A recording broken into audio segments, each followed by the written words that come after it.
Welcome back to another episode.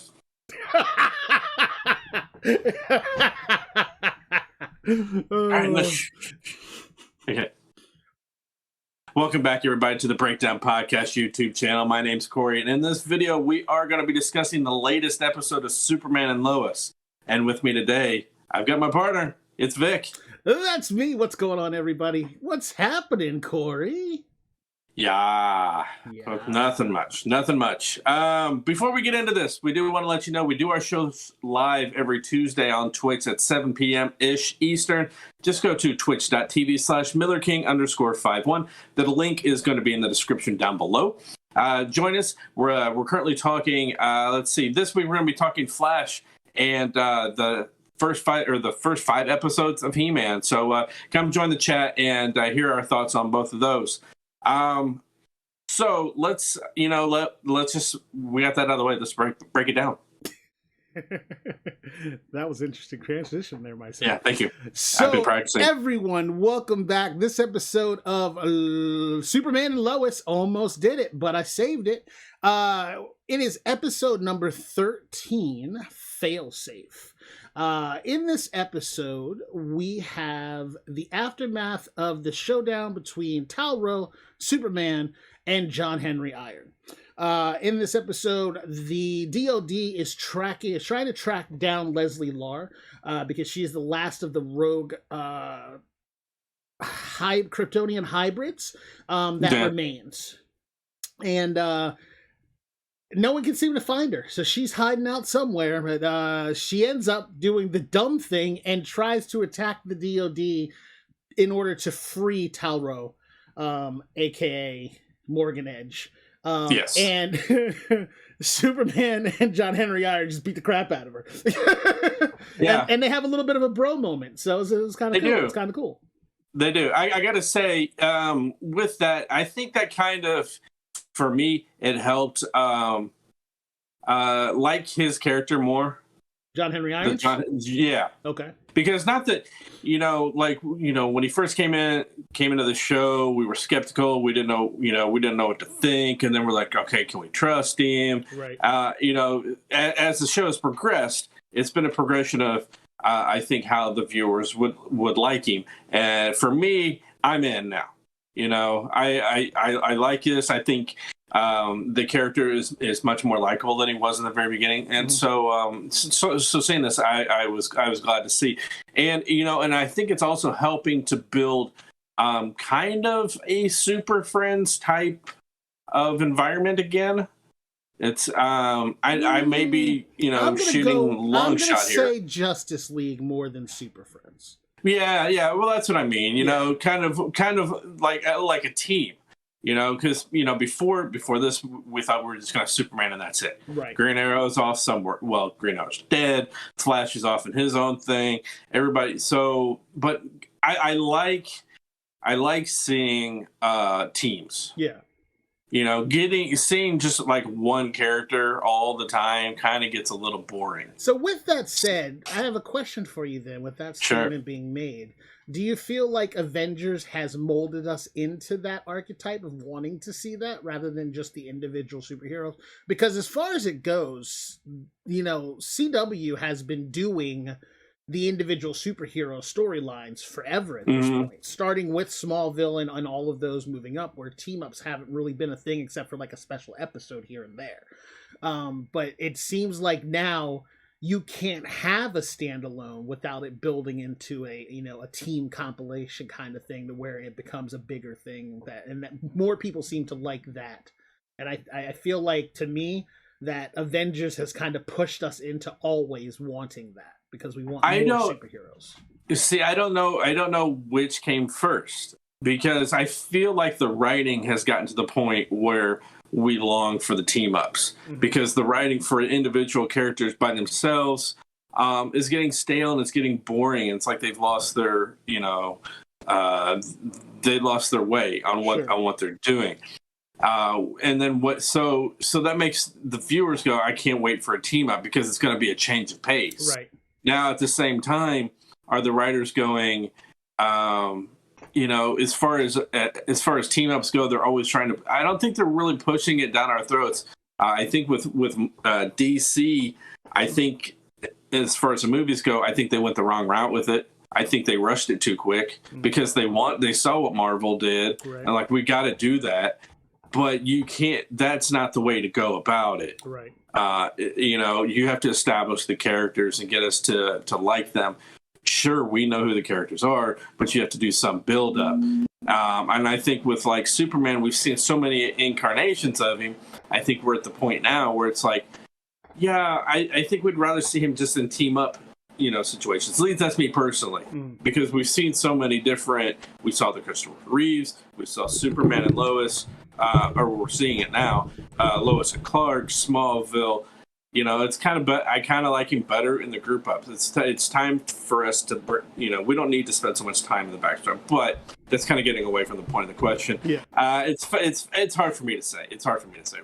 I feel like the team up thing is always better because I want to see as many superheroes as possible. So that's where I was then.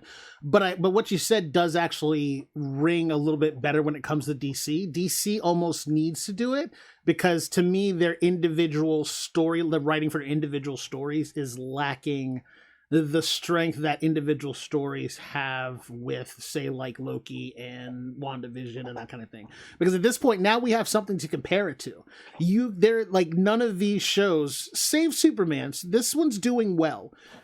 It doesn't hold a candle to the storytelling, in my opinion, that we've gotten out of WandaVision, Loki, and then a little bit in Falcon Winter Soldier. And I still think Falcon Winter Soldier is a little bit iffy, but the visuals kind of save that one. Yeah, I'm not really down with all of the writing and some of the storytelling in that, but it does have its positive points. But let's get back to this so we can get through it and then we can talk a little bit more about the details of the episode. So now that they've captured Leslie Lauren, they've put her under somewhere, we don't know where because she's not in the same kind of containment area as Tal Rho. They feel like they've got the Kryptonian threat under wraps. So Sam is like, okay, well, I'm going to get rid of Project 7734 because I realized that I made a mistake in creating it. I got overzealous. I put my family in danger, yada, yada, yada. And, they're all like, dude, like, how much of this shit do you have?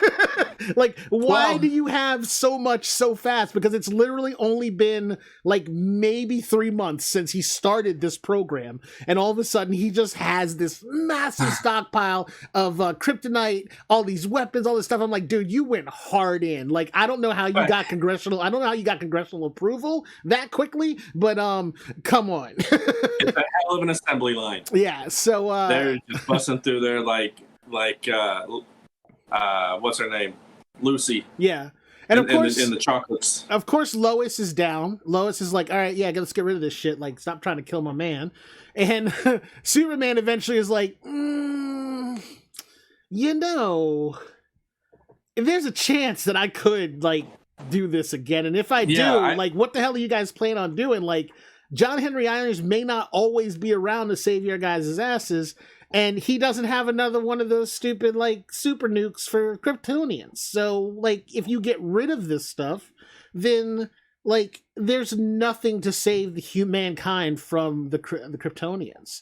Yeah, and it was kind of odd to see Superman actually come around to what we were kind of saying a couple of weeks ago when we found out. It's like, it makes sense. Yeah. Because, he could be mind controlled and could, wreak havoc. You got to have you have to have a plan B. Yeah, exactly. Yeah. Like, what are you going to do if this dude pops off again? And the funny thing is, like, when they found out originally, they're like, oh, how could you do this? And they were all mad about it. And now it's like, oh, wait, maybe that was a good idea. Yeah. Oh, you think? How are you going to get all indignant and then all of a sudden be like, oh, But then, of course, he decides that it's time, we're going to get rid of it. Yeah, which, if we know anything about movies or TV shows, the moment you do that is the moment you need it. Now, I will tell you, though, that Lois had a very good argument. She's like, you realize that if these weapons exist, some bad guy is going to break into the DOD, just like John Henry Irons was doing at the beginning of the season, and they're going to steal those weapons, just like he did at the end once he indoctrinated one of the army guys and got him snuck in there. Like, it's definitely something that will and can happen. So Lois had a very good point, but eventually, Superman wears her down, and talks to Sam, and he's like, "Hey, here's the deal. You can keep all of your 7734 projects, but you have to keep them under wraps, and you're not allowed to be in charge of them. Only John Henry Irons is allowed to be in charge of them." So they gave the alien, technically, from the future, the keys to the city and said, "This is the only guy that's allowed to allow you to use these weapons on his discharge if I should go wrong again." Which literally just says John Henry Irons is about to get like waylaid and put out of commission so that nobody can pull out the kryptonite weapons to use against Tal-Rho. Bottom line. I don't know. But, I don't know. He put a sticker on his suit this week. I think he's going to be around for a while. He did put the Firefly on there. Yeah. So with that kind of revelation, like, John Henry Irons is no longer obviously wanting to murder Superman. He realizes that they're not all eventualities are set in stone. Things can be changed. Systems can be put in place, whatever. So he's like, all right, that's fine. I'll talk to Sam. I'll be in charge of that. That makes sense. In the interim, he has a conversation with Jonathan, because obviously Jonathan is very much of the mindset that I need to be able to do something to help protect my family. My brother's got superpowers. My dad has superpowers. Me and my mom were kind of stuck. If something happens, my mom what do can I write. do? Right. What do I do?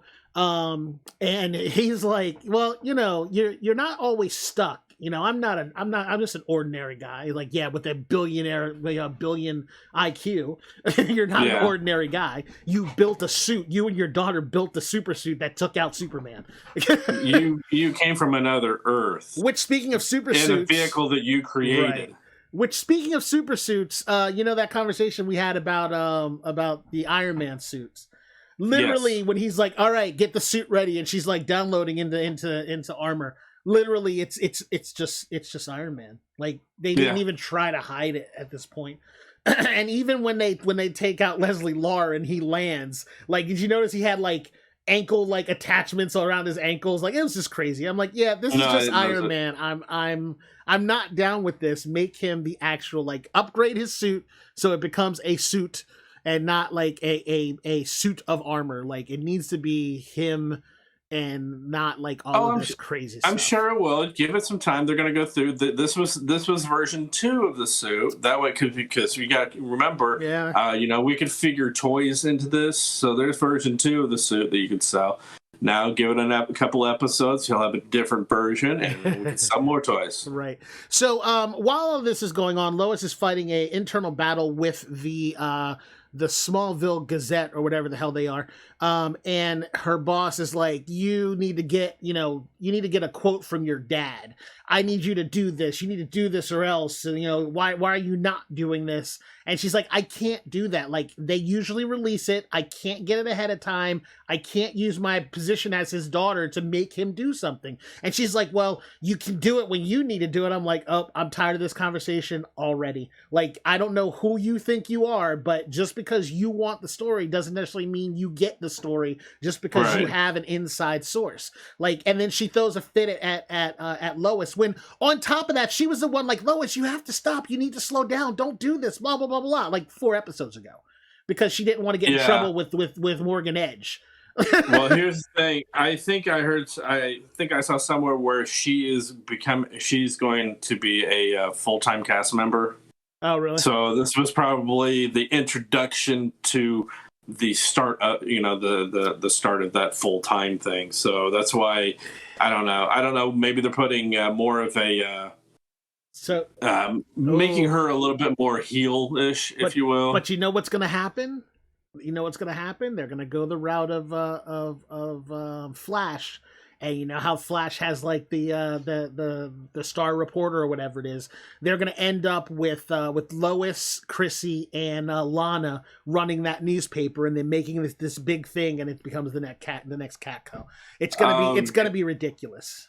You're probably right, because Lana, we found out, can't go back to her old job because they already filled it. Yep. She doesn't know if they want to stay in town because the town is turning on them.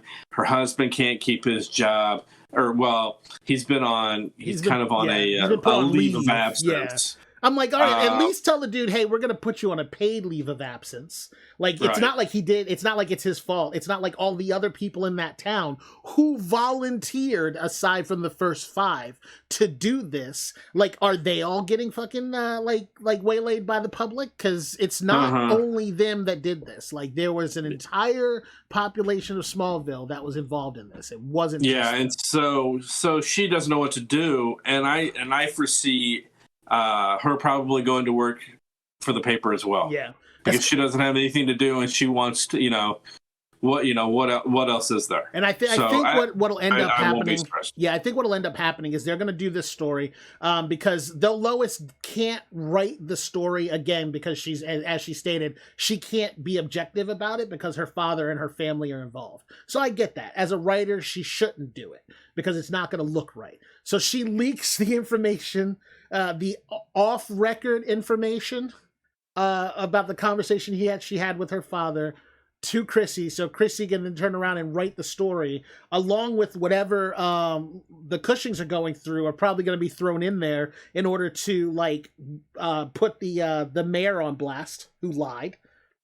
Straight up lies, like, oh, I'm going to help you out through this. I actually like this scene. Are we surprised by this? No, not surprised at all. But I love this scene. Like when she walks around that corner and she's listening to him like talk all this shit, and she walks around the corner because usually they don't do that. Like she would have turned around and stormed off to Lois and told her what happened, right? But they actually had her turn the corner and confront him, which is not something you see them do a lot. So I was actually really, really happy about this scene because it took a different direction than I was expecting it to take, and it was done well. So I give them props for that. But she gives him what for, and you can see that that's the turning point for Lois, and where she decides she's going to help Chrissy write this story. And I think that's going to help them get through to the town and or do something, because it's not like, so she took a job for all of 2 weeks.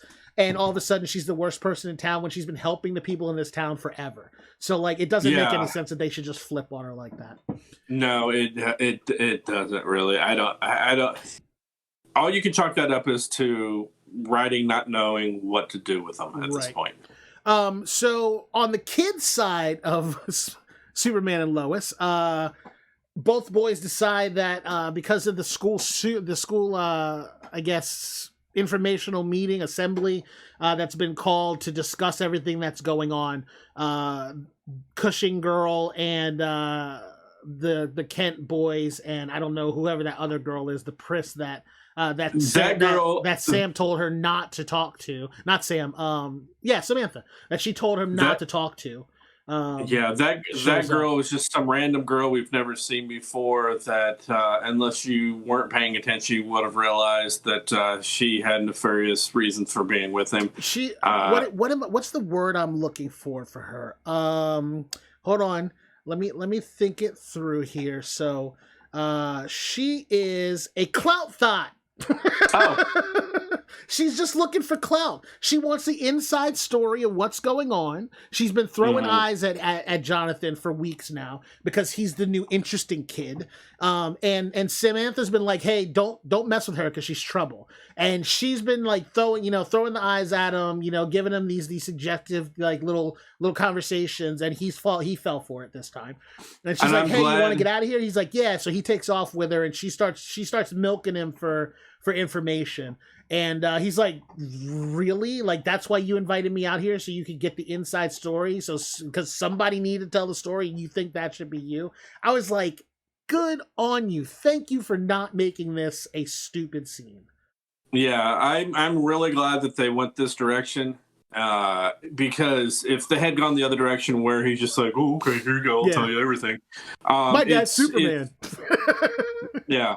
It's stuff that we see all the time. And it's like, as a viewer that she's only doing it because she doesn't really care. Right. And you can tell that the character's an idiot. But it's something that happens all the time, and I hate it when I see it because, again, it happens all the time. But for them to not go down that route, I'm really glad that they did that. Yeah. So on the other side of that, you have Samantha and damn it, Jordan. They head out for their own little skip day. And Samantha's mainly because Samantha gets assaulted by a girl walking down the hallway. Oh, she just bumped into her. No, you make it sound make it sound like she. Did you not? She hit her with her shoulder, then turned around and stared her in her eyes like, "That's right, bitch. I just hit you with my shoulder. What are you gonna do?" The hallways were tight. There's a lot of people in there. It happens. But that was not an accident. There was an accident if she had bumped into her and kept walking. But when she made eye contact, that was a threat. Bottom line, what you gonna do? What you gonna say? What? Okay, yeah. And I'm not gonna tell you the other reason why I'm pissed the way they did it. Okay. First of all, now I'm not getting into it. We'll talk about it offline.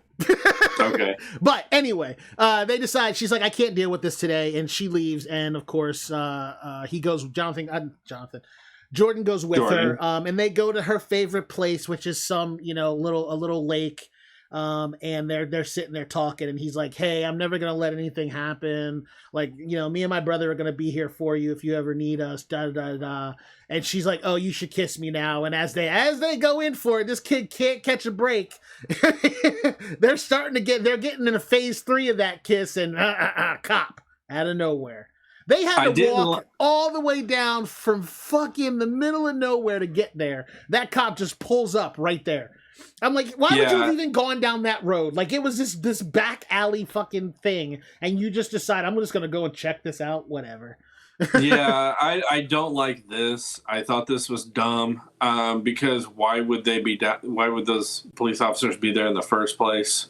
Were they going down there? Were they going down there to neck? But maybe. And on top of that, it's just kids. Hey, you guys aren't supposed to be in there. It's trespassing. Get out of there. Okay, cool. They get out of there. You need to take them down to the police station. The only reason why they took him down to the police station is because she was pissed at her mom and her dad for what happened, and that's why she took him to the police station. So they're writing that into the story. But there is a legitimate reason for them having to be taken to the police station, I would think, only because they were truant from school. Yes. But again, I still go back to, what the hell were the cops doing there in the first place? You don't take them to the police station, you take them to the school. Every truant officer I've ever known does not take the kids to the police station. They take them to the school and turn them into the principal. That's what truant officers do. I never did that. Kids stay in school. Yeah, but bleachers and bathrooms, right? No comment. Yeah. So anyway, the kids get into it with their parents, and of course the parents give them what for, and then basically let them off the hook by the end of it. They're like, yeah, we get it. We understand. We're going through the same thing, so we understand why you did it. Just don't do it again. There's not going to be any repercussions for it. But what there should be repercussions is that little girl was missing again from this episode. No, she wasn't. She was in one scene. Was she where? Yeah, because she said, she asked Lana if the dad was okay, and she said, why? She's like, he asked if I liked my school. And I missed that completely. I was like, where is that little girl? I must have just blinked and missed it. Yep, you did. Yeah. All right. So, I think that not quite. There's one small bit left. You're right. Throughout the entirety episode, Morgan Edge was sitting in his kryptonite cell, and there's an issue with this. He's sitting in his kryptonite shell, and he's thinking over all of the stuff that he's gone through. He's reconsidering his life's actions and dealing with his father. And you kind of get this idea that like he didn't want to be the bad guy that he is. At one point, he wanted to talk to his mom, and his dad was like, "No." And he's like, "Well, why are you letting me take her crystal?" Which he never tried to talk to her ever afterwards, which you would think he would have done. But his dad, it just kind of plays over in his head all the torture his father put him through, until he got to the point where Superman had come in and started grilling him about where the Eradicator was, and he's like, I don't know. And like I said last week, he blew that Eradicator up, and he took all of those things into his body, because at the end of the episode, he's sitting there and he's like, just kind of, he's charging his fireball. He's going Super Saiyan. And at one point, he just kind of looks up and his eyes turn like blue. And you're like, okay, what? That's new. What's happening? So I'm like, okay. And then he just kind of charges up and manages to make himself die to where the sensors can't read any of his vitals. And the military guys go in. Sam sends him in, or like, go check on him. And like, he's not breathing. And then all of a sudden he is breathing. And they're all like, oh, okay, well, he's fine.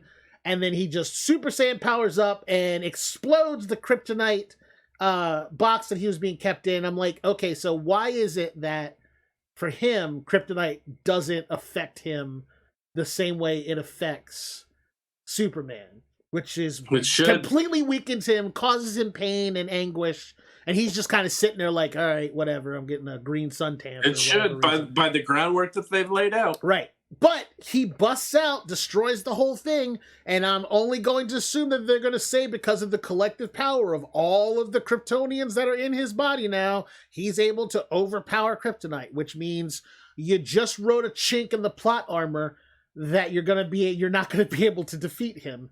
And he takes off through the roof of the building. He knocks everybody down. Sam calls Superman. Superman shows up behind him, and he's like, Edge. Superman just takes off, flies into space for some reason, and is like listening. Because he's listening. Yeah, which he's listening, so that was fair the way they did it. And he's trying to see if he can hear anything, which he can't. And he comes back and he reports that I can't find him. I don't know where he went. That's because he didn't go far enough out into space. At the end of the episode, we see on the other side of the sun, he's charging up his fireball. He is absorbing just a straight shot of high octane red sun radiation to power himself up, while all of the voices in his head are yelling at him, "Become the Eradicator! Become the Eradicator!" And I'm like, all right, so he's just having this moment.